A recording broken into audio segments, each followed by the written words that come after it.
Hello friends, Wednesday, November 11-09. Some people are kind of bent out of shape about why didn't the Army know about the comings and goings of one Major Malik Nidal Hassan, Major Hassan, the psychiatrist.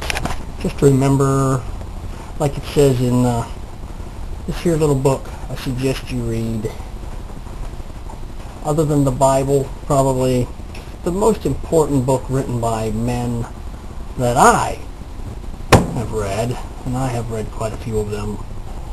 Count on it that if our enemies have read, such as Osama bin Laden, Hamas, Ahmadinejad, Saddam Hussein, any of our enemies in the Muslim world, if they've read any other book besides the Quran, it's this one, baby. This one.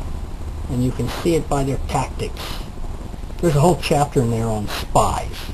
And that's what I think Hassan was, whether he knew it or not. In fact, The Art of War goes on to elaborate about the different kinds of spies. And one of them is called the double agent. It's amazing how a book written 500 years before the birth of Christ talks about such advanced, timeless concepts as the double agent.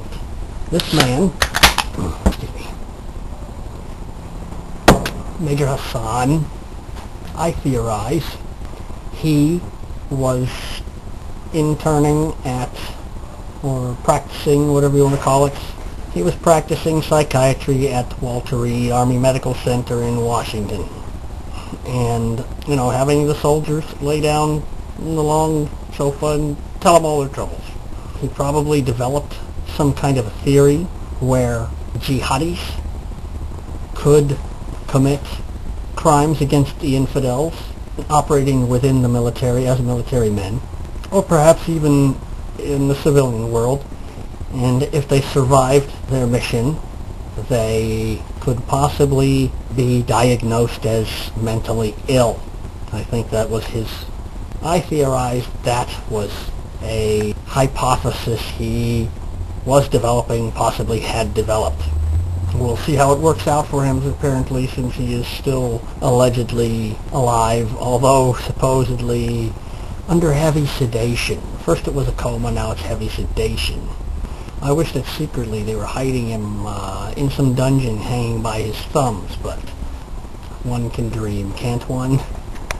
So the news people are having commentary to fill up their talk shows about, why didn't the Army see this coming? Isn't it terrible? We better clamp down. Listen, the Army knew everything, okay? Warfare. Page 1, chapter 1. Warfare is deception. Don't believe anything the Army tells you. Not because the Army considers you, the American citizen, its enemy, but because the Army must hide the truth from the enemy. It must, when you are strong, pretend you are weak.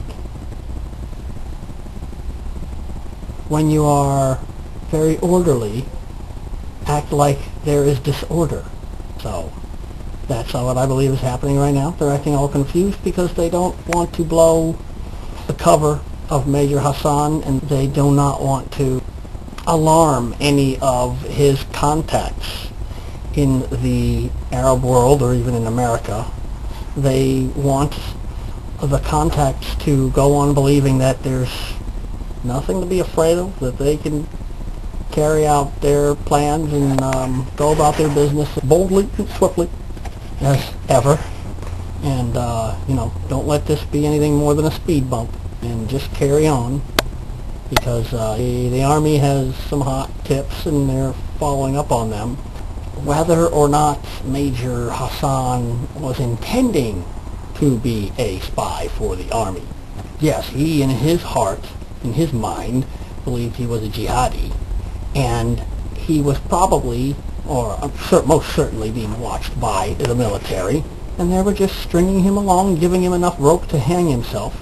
Now, I'm certain that the Army did not expect that he was going to do what he did when he did it. He probably had not left any hints that that was about to occur.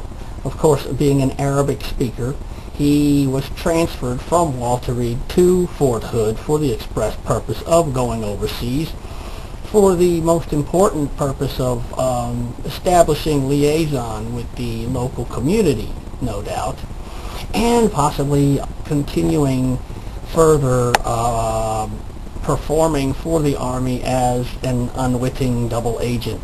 And of course, many of the Arabs would probably be suspicious of that. Every now and then the bad guys over there manage to kill or kidnap or threaten to do so to an Arabic U.S. Armed Forces person in order to coerce them to stop doing what they're doing, which is helping the United States military to understand the language of the Arabs and what they are communicating to each other in terms of waging jihad against America and non-Muslims around the world in general.